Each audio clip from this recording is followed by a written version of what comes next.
That was my incredible camera work that I did. Shot that little video on my phone March 25th of this year. I was at home. Crystal had kind of taken the boys to a little vacation, and I had stayed home to do some projects, do some work. And about 9 o'clock at night, I was laying on my couch and I was playing my Xbox for the first time in a long time because nobody was home and I didn't have anything else to do. And I looked out the window as I was laying there trying not to fall asleep, and I saw that, whatever it was. I thought it was like fireworks or something. And as I focused on it, my brain could not figure out what in the world this thing was rocketing through the sky. And so I jumped up and I grabbed my phone and I ran out on our back deck and I took that video. And for the next 15 minutes after that, I called multiple people, sent them this video, and I was like, I don't know what this is, and it's freaking me out. I'd never seen anything like it. It was totally silent. And after about, 10 minutes or so, Ryan Statz called me back and was like, hey, I figured it out. It is a SpaceX Falcon 9 rocket that did not keep its orbit. And it is breaking up in our atmosphere and coming down and burning up. And you got to see it. And he was frustrated because he didn't get to see it, but I did, and I was super stoked. But it took me a long time to go to sleep that night because it just kept running through my head. I had never seen anything like that. In fact, for almost all of humanity, people just don't see things like that. And if they do, they're asteroids or meteorites that break up in the atmosphere and create these really cool light shows. But things like that, a Falcon 9 rocket, doesn't just come down every single day, but that's becoming much more common. That's because SpaceX and 100 different companies are launching thousands of things into orbit every single year. Elon Musk and his company are creating something called Starlink, where they have a plan. They've already launched 1,500 low orbit satellites to cover the entire planet in internet, in 5G or 4G or whatever they're using. I don't know. And in the next few years, their plan is to cover the entire globe with 42,000 satellites so that every single square inch of the Earth can have access to the internet like never before. It's mind-blowing. And so this rocket that I was watching break up into our atmosphere had been circling the globe for 22 days after it had launched and taken 4 astronauts up to the International Space Station. 2 Americans, an Italian, and I think one of the Japanese astronauts went up. And 22 days later, this rocket came crashing back down. It had made a trip from Earth to the International Space Station, which orbits continuously with humans living on it 254 miles above Earth's surface. That is mind-boggling. And that Falcon 9 rocket, the same one that I saw, well, probably not the same one that I saw crashing down to Earth, those are going to form the basis of SpaceX's next big transportation project, which is Earth-to-Earth transportation via rocket ship, where they're planning to completely transform international travel. That trip that usually takes 12 hours on a 747 from London to Hong Kong, a 10,000 kilometer trip, 12 hours in the air nonstop, they'll be able to accomplish it in 34 minutes. 34 minutes. That is mind-blowing. Just in the last decade, we have seen leaps and bounds when it comes to the technology that is driving our transportation, both locally and nationally and internationally. And it is just on the precipice of becoming a huge revolution when you're talking about electric vehicles and autonomous driving. Our world is going to shift and change in the transportation world like we've never seen in our lifetime. Maybe your grandparents or great-grandparents saw this when cars became a big deal, but not since that time has anybody experienced something like this.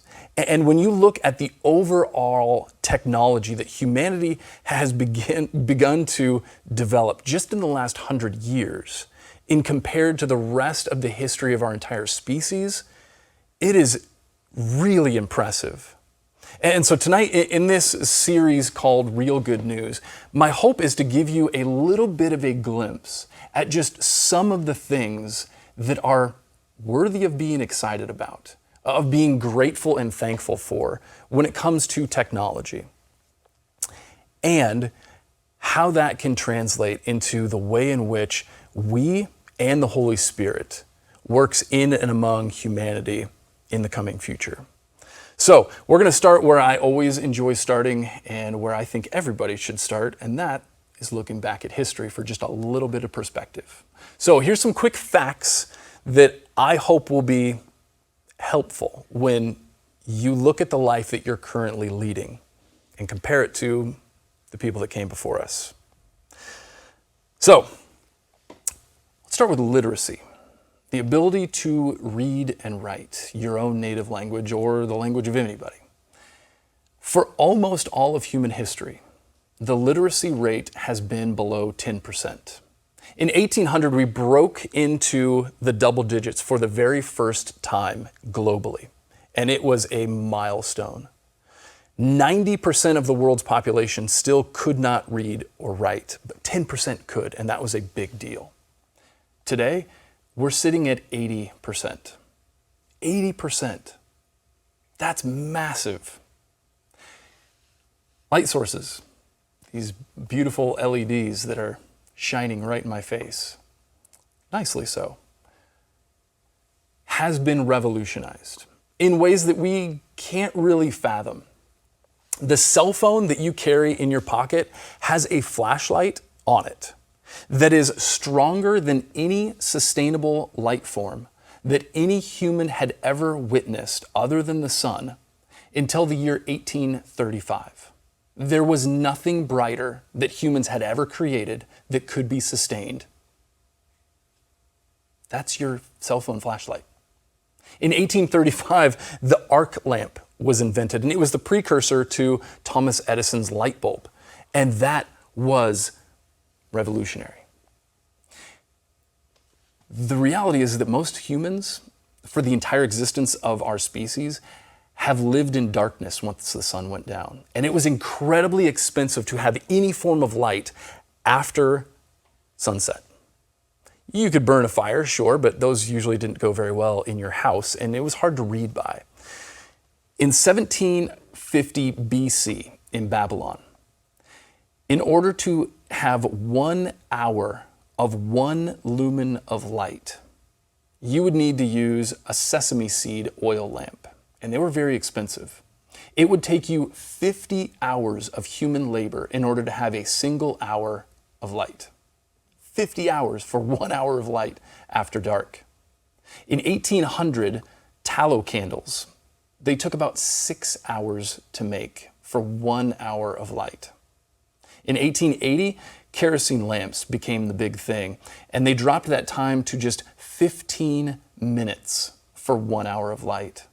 And then in 1950, as electricity began to completely change the entire world, and you had incandescent lights, you could get down to about 8 seconds of human work for 1 hour of light. That's a pretty big drop from 50 hours of work. But today, LED bulbs require less than a half a second of human work in order to create 1 hour of light. It's pretty impressive. Let's talk about communication. A two-way conversation with somebody in the United States, with somebody in India.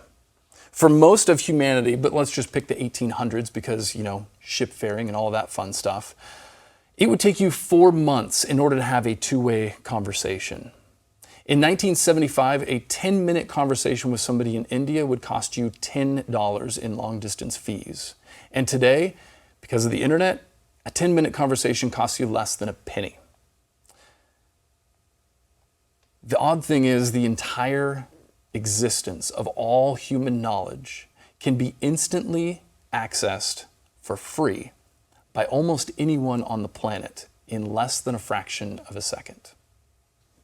It's never been done before. It is mind-blowing. Things that your grandparents could not have possibly fathomed when they were born, when they were growing up, when they were going to school, if they were lucky enough to go to school.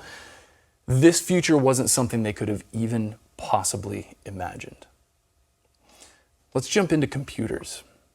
Something that no one could have predicted would have existed 100 years ago when your grandparents were being born, now form one of the foundational cornerstones of all of human existence.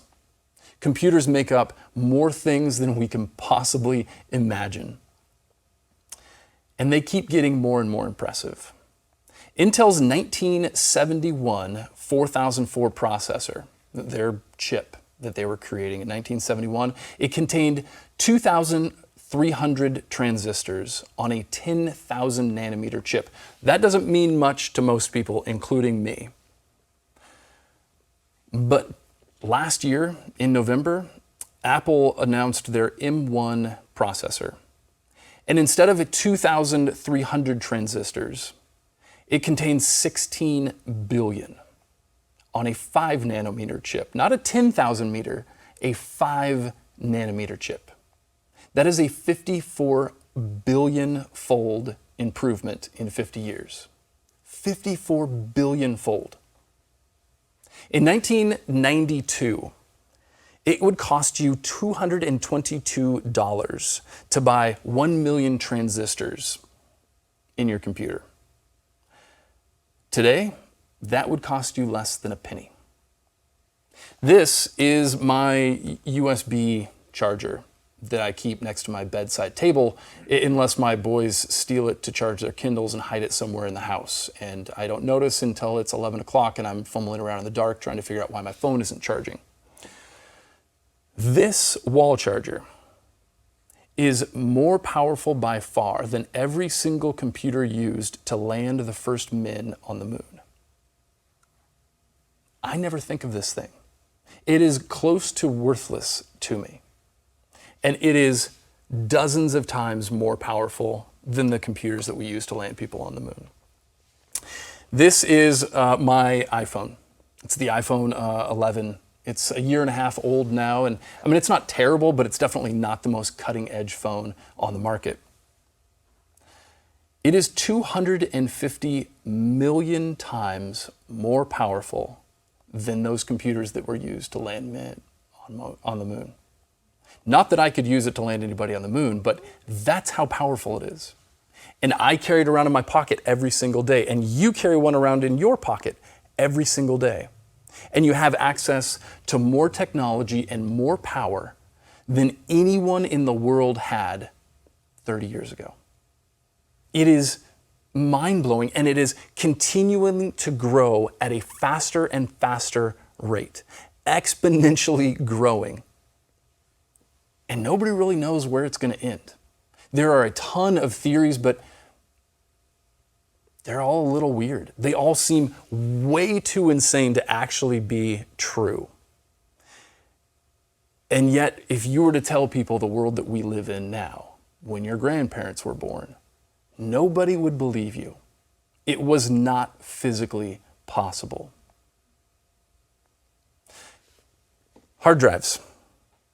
Hard drive space. I remember when I was in college, we had to have a thumb drive, a USB thumb drive. And I sprung for the biggest one that I could afford. It was a 64 megabyte thumb drive, and it cost me $79, which was a lot for a freshman in college who didn't have a job.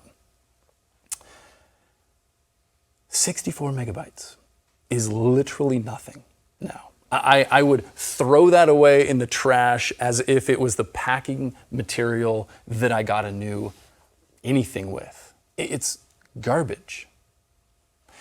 Hard drive storage has improved well over 10 trillion fold from when they were first invented. 50 years ago. It doesn't even mean anything. It's such a big number. Let's take photos and videos, things that all of us love and enjoy. You probably took a ton today without even realizing it. We as a human population take 45,662 photos every single second of every single day, and it is getting more and more every year. We take 1.44 trillion photos a year, 1,000 of which are uploaded to Instagram every single second of every single day. The co-founders of YouTube, who were 27 and 29 years old when Google bought their company for $1.65 billion in 2006. They had analysts who were making fun of Google, who were like, there's no way that this little video site is going to be able to last long at all. It's a waste of money, and you're going to regret spending that $1.64 billion. As of last year, there are 10 hours of video uploaded to YouTube every single second. 37% of all internet traffic belongs to YouTube. 37%. Last year's revenue for YouTube alone was $20 billion, all of which can be accessed for free and uploaded for free with this phone that all of us carry around in our pockets all the time. You can watch anything, listen to anybody, learn anything, view any location on the planet instantaneously from anywhere in the world. It's mind-blowing. Let's talk agriculture for just a second. There was a crisis in the world back in the 50s when Norman Borlaug invented through genetics dwarf wheat. It was shorter, it had a higher yield, it didn't tip over when it was fully ready to harvest, and so you could grow more wheat in a tighter space that was more disease resistant and feed more people than could have possibly done before. And because of this genetic revolution, 1 billion lives were saved from starvation. Technology, it's great. But what does that mean for us? What does that mean for the Christian? Why in the world am I talking about technology in church? I mean, obviously we're streaming online and we've got, screens and cameras and internets and all the things all over the place here in the studio. But what does that have to do with the gospel? Why, as a Christian, should we care not only about where we've come when it comes to technology, but where we are and where we might be headed technologically? I'm glad you asked. It's a weird thing to take a religion, a belief system in a person who lived 2,000 years ago and to try and translate it into a world that looks literally nothing like it did when Jesus walked the earth. But oddly enough, I think Jesus had a lot to say in this area. Specifically, we're going to talk about two of them tonight. In verse 10 of John's Gospel, the 10th chapter, Jesus is giving this analogy of himself where he's talking about being the good shepherd and how the sheep know his voice. They know his voice and they will follow him, and he's going to protect them from the wolves, and they're not going to listen to the voice of the thief.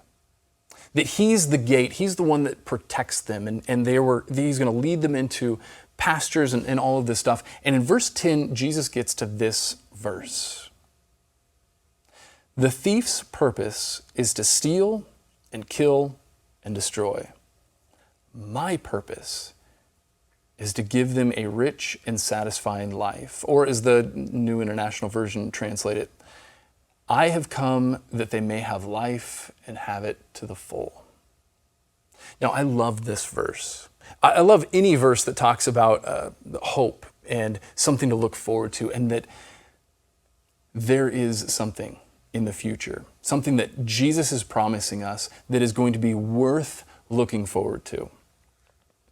Any promise of Jesus that speaks of this full and rich and satisfying life, it's kind of hard for me to ignore. I am by nature an optimist. I love and have a hard time not looking at the bright side of things, but this last year has really put that to the test. Not just COVID, but all of the news and all of the stuff, it's shaken my natural wiring when it comes to the level of optimism that I have. But then I read these words of Jesus, that he has come not to kill and to destroy and to steal, but he is the gatekeeper.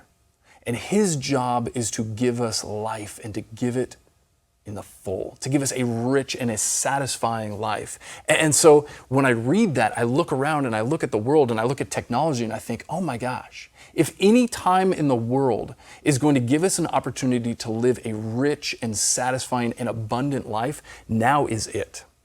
Now is the moment when there are more opportunities for more things than any time in the rest of human history. And that is beautiful and it is wonderful.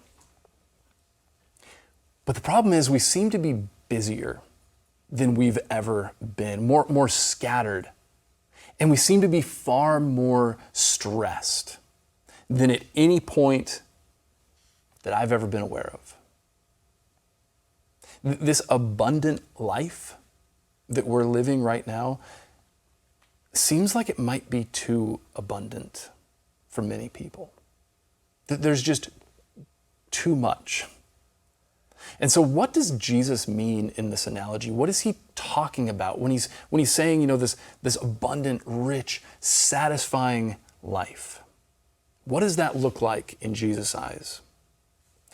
I think we can get a little bit of clarification if we go back to one of the conversations that Jesus has in the book of Matthew. Specifically, as he's speaking to this rich young ruler who you've probably heard about many times. It's going to be in Matthew chapter 19. We're going to start in 16 and we'll close it up in verse 22. I'm going to read it to you real quick and then we're going to chat about it. This is Matthew 19, starting with verse 16. Someone came to Jesus with this question. Teacher, what good deed must I do to have eternal life? Why ask me what's good? Jesus replied. There's only one who's good. But to answer your question, if you want to receive eternal life, keep the commandments. Yeah, but which ones? The man replied. So Jesus answered, you must not murder. You must not commit adultery. You must not steal. You must not testify falsely. Honor your father and mother. Love your neighbor as yourself. I've obeyed all of these commandments, the young man replied. What else must I do?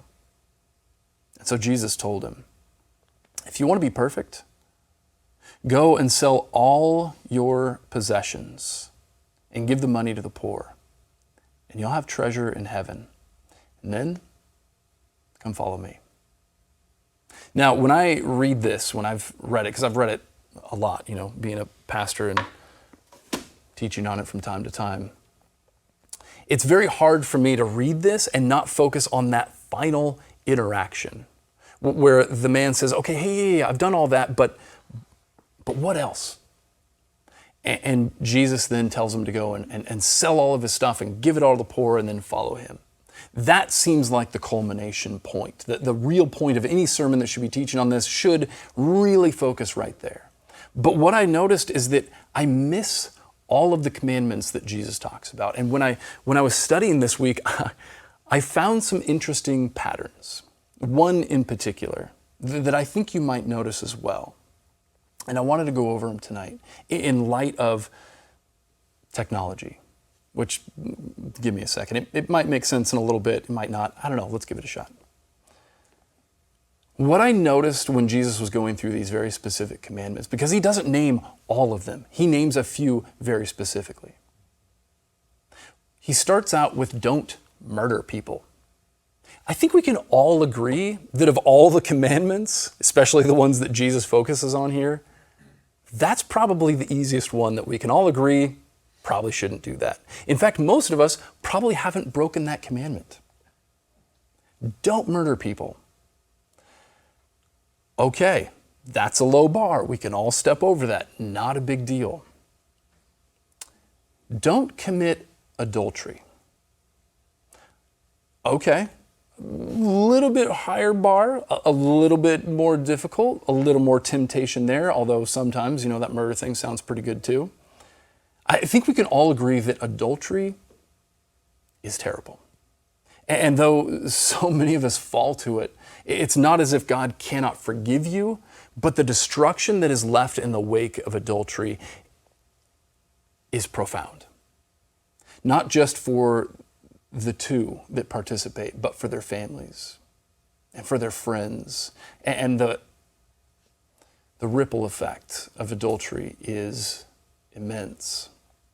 And there is a reason that is a sin. Not just because God said it's wrong, but because of the lasting devastation that comes from it. Do not commit adultery. Don't steal. Okay, little bit higher of a bar. Still, we can all agree stealing is bad. Stealing is not something you should do. We teach all of this to our children. Probably tempted a little bit more often to steal than you are to murder someone or commit adultery.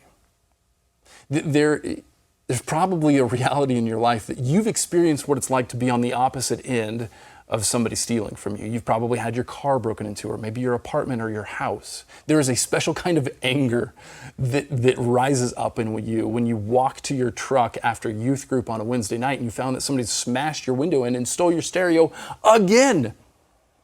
Not that I've had that happen 6 times. But even as little kids, we are tempted to steal. I stole a Snickers bar when I was a little kid. I don't remember it, but I'm told that was the case. We see things that we want, and that selfishness, that pride wells up.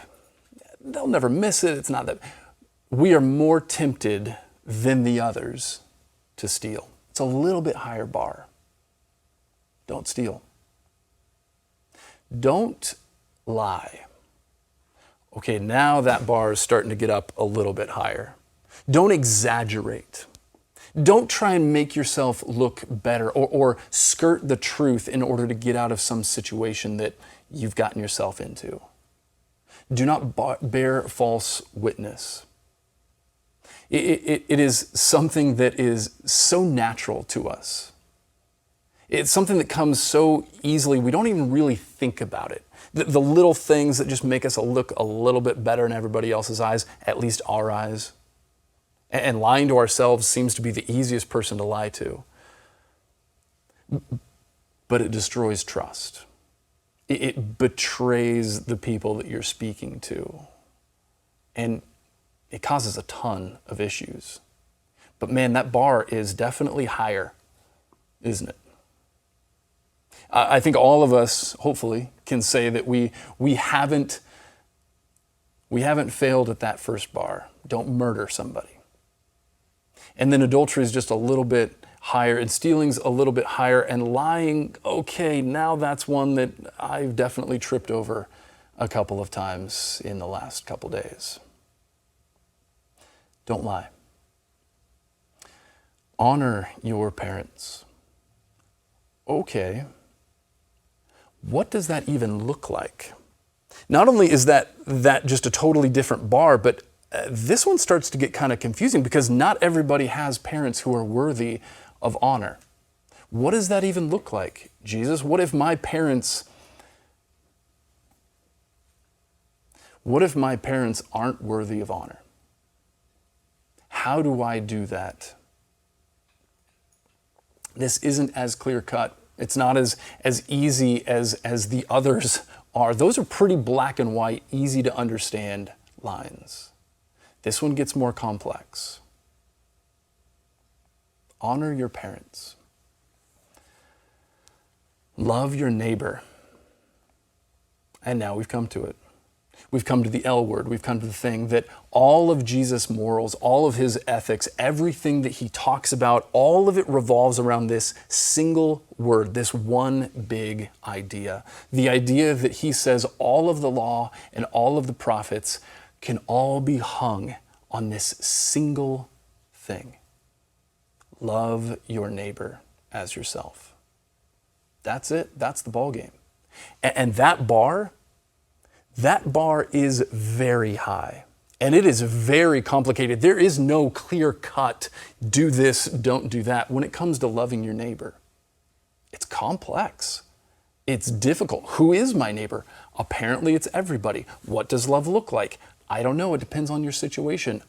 Okay. Thanks. This seems to be the thing that Jesus is working his way towards in this conversation. Oh yeah, good job. You haven't killed anybody today. Well done. Gold star for not sleeping with your best friend's wife. Great. Hey, you didn't lie today? Awesome. Well done. Did you honor your parents? Okay, hey, great. How about loving your neighbor? It's harder to check that one off the box because it is just so much more complex.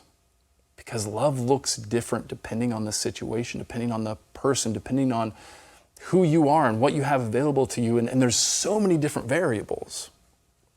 But that is the bar that Jesus seems to be working up towards.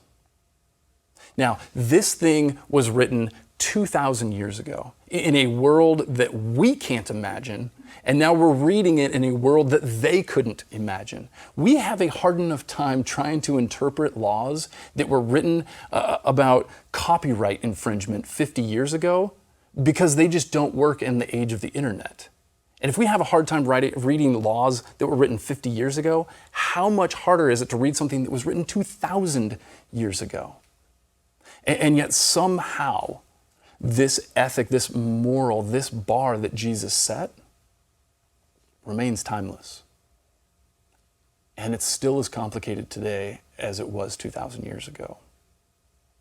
But if I had to take a guess at what Jesus was getting at, if I had to go back and kind of do the reinterpretation for this rich young ruler who ends up walking away, just leaves after the conversation. He's kind of depressed, and we never hear from him again.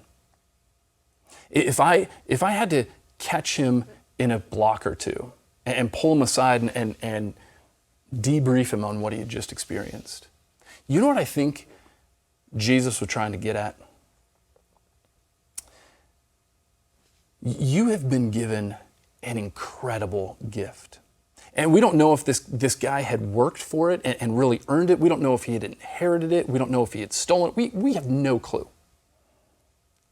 But he has this incredible gift. He's been given this massively powerful tool that can accomplish great things.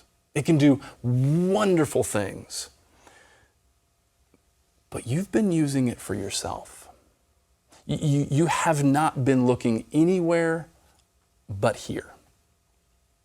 And God gave you this not for your benefit, but for the benefit of everybody around you. And you were given this responsibility to have this powerful tool so that other people could benefit because of it. You are trusted with this, and you need to use it in the way that God has asked you to use it. Use it to better the lives of the people around you, not just your life. Oasis, I think that we're living in a moment in human history that is unlike any other that's ever come before us. And it's complicated, and it's tempting to just use these tools that we've been given, whether we've earned them or they've just come because the people before us were amazing and brilliant. It's tempting to use them for our own benefit. And believe me, there are moments when I need to decompress and we turn on Disney Plus and we watch a movie with the boys, or I jump on YouTube and I watch something, or I scroll through Instagram or any of the other million things that can distract me that technology has given us. Crystal and I, during COVID, I put on the COVID-18 and was on the scale and was like, oh, geez. And so, not being able to go to a gym, not that I ever did beforehand, we bought an Oculus Quest, right? A virtual reality headset. And I was like, you know what, we're going to work out with this thing and it's going to be amazing. And it is, and it's awesome. And I've lost 14 pounds or something. Well, I'm almost to it. But I can get really easily distracted with that. And it is technology, and I love technology because it's technology and it's just cool and it's amazing, and I love all the little cool things and Apple keynotes and the Microsoft keynote today for Xbox, and I was just super excited about all these things just because it's technology, but it is so distracting. And when I use it only for myself, when it becomes something that is not a tool that I see that God has given me in order to benefit the rest of the world, but it's just something I get to use for myself, then it becomes like that rich young ruler. It becomes a stumbling block that keeps me from doing what God has asked me to do. To use this amazing, powerful tool that I've been gifted by the Holy Spirit for the benefit of others. I'm in this constant debate, not really a debate, just me complaining because it's, I'm not as optimistic as I was a year and a half ago with Christina. We talk every week about the importance of Facebook and the church being on social media, and we need to do ads and we need to do stuff. And I'm like, I hate that stuff. I hate social media. I hate Facebook. I want nothing to do with it. It's just the worst because it is. And she has to remind me all the time. Yes, it can be terrible, but this is an unbelievable tool that can be used for the gospel. And if you're not on there to use it, then yeah, it's going to get taken over by QAnon and all the other crazies. And it's going to perpetuate lies and falsehoods and divide people, and it's going to be a human wasteland. And we're called to jump into those moments. We're called to jump into that stuff wisely, not distractedly, and not all the crazy stuff and burning all of your time, because it will suck all of your time. But we are to be a light in the darkness. We are called to go into the places where we are needed the most. And technology is nothing but a tool. And so the good news that I have for you tonight is not that we've made unbelievable progress, because we have. It's not that you no longer have to worry about finding sesame seeds to squeeze the oil so that you can put it in your lamp to burn oil for 1 hour. You just turn on the LEDs and go about your business. It's no big deal. Leave them on the garage so the cats can eat at night. The good news is that we have been gifted incredible tools. And the future of these incredible tools looks even brighter and more amazing than we can possibly imagine right now. But they are nothing if they're not used the way that God has asked us to use all of our tools. And that is for His glory. And when they become a stumbling block, when they begin to separate us from the people that we are called to love and to serve, then they become an issue, and we need to give them away and follow Christ and return back to what is supposed to be our first love. But when we use them well, amazing things can happen. They are nothing but a tool, an amazing tool, but a tool nonetheless. And next week, I'm going to talk about some amazing advancements in medicine, things that I have a hard time believing myself. But for tonight, I want to leave you with this idea that that thing that you have in your pocket, that screen that hangs on your wall, those are tools. And they can do incredible things that nobody thought they'd be able to do 50 years ago. And when we use them for the advancement of the Holy Spirit, when we use them to push back the gates of hell, when we enter into those places and we shine our light like beacons of hope, those are the moments when we use technology as the gift that it is to love and serve our neighbors.